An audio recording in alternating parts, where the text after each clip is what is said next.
Hello, friends. My name is Eric Cloward, and welcome to the Stoic Coffee Break. The Stoic Coffee Break is a weekly podcast where I take a principle of Stoicism and do my best to explore it and find ways to apply it in daily life, all in the space of a coffee break. This week's episode is called The Truth Never Harmed Anyone.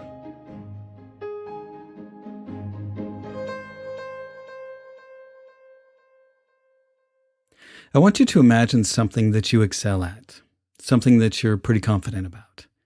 Maybe you can sing or dance or draw. Maybe you're great at basketball or soccer, or maybe it's poker. Whatever it is, I want you to think about how you feel when you're doing it.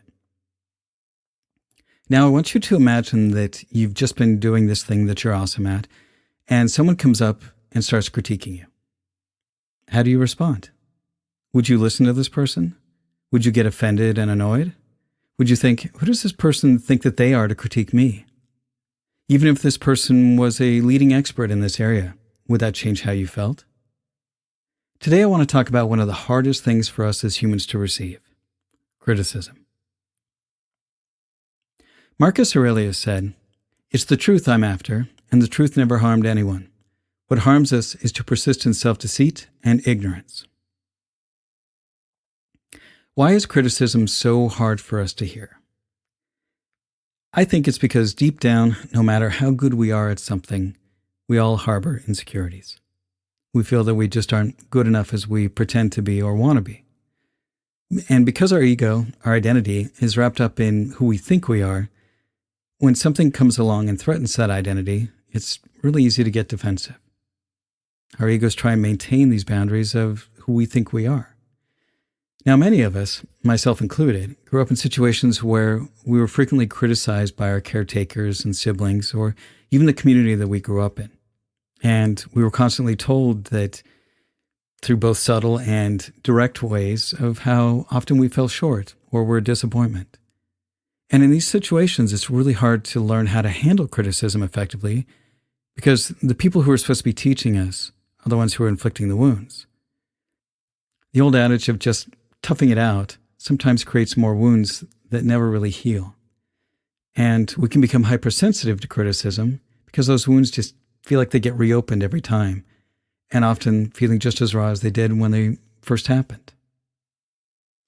So why should we get better at handling criticism? The fastest way to improve at anything is to be honest about our skills with it. If we're unable to look at things as they are, we're going to continue making the same mistakes. And this is true in so many areas of our lives. If we're unable to handle criticism in our jobs, then we're never going to improve and gain the skills that we need to advance in our careers. If we can't handle feedback in our relationships, we're going to find it difficult to build healthy and supportive relationships because we won't be able to deal with the challenges that come head on. Not handling criticism can also hold us back from taking chances on the things that we really want to do. I know that this is one thing that was really a struggle for me. And looking back, I can see how some of my choices in life, such as not pursuing a music or acting career, was because I was afraid of the criticism and the accompanying feelings of insecurity that would come along with it. And those are both careers where there's no way to escape criticism. When you get better at handling feedback, then people trust you more. And they feel like they can be honest with you. And this can really help relationships both at work and in your personal life. So how do we get better at handling criticism?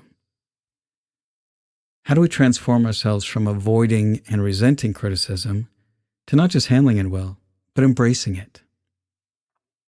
I think the most important and probably the hardest step is to make it safe for others to give you feedback. Many people won't give you feedback because they're afraid of upsetting you.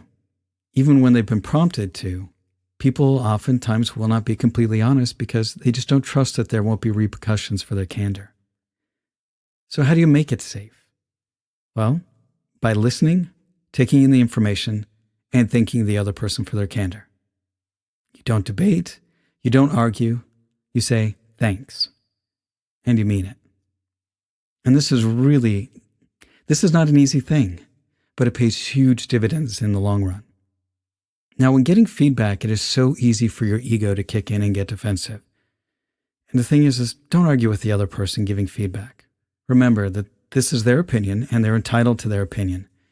And you can waste a lot of time and energy trying to prove them wrong. Or you can take the time and energy and focus on keeping it a safe space for people to share their opinions with you. Again, the best thing you can do is just say thank you. And when you get better at receiving feedback, it's always helpful to ask for more information. You can start asking for clarifying examples. You can be curious, but only ask if you really want to know. If you're just looking for fuel for an argument, then say thank you and move on. Now, once you've received feedback from someone, how do you decide what to do with it?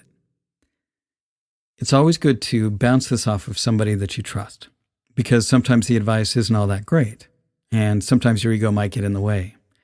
Having somebody who has an unbiased opinion can be really helpful to see if there's something of merit in the feedback. And if the person who gave you feedback gave you something that was really helpful, well, let them know and thank them. Because this will help close the loop, and it will show the other person that you really are sincere and open to receiving feedback. Now, what are some of the pitfalls we should be on the lookout for? When getting feedback, it's all too common to take it as a personal attack. And it's very possible that it is. The other person might be saying these things because they have an axe to grind, and that's okay. You can't control how they give feedback or what their motivations are, and they're probably not going to do it perfectly either. What we're working on here is what you can control, and in this case, you can control how you receive the feedback.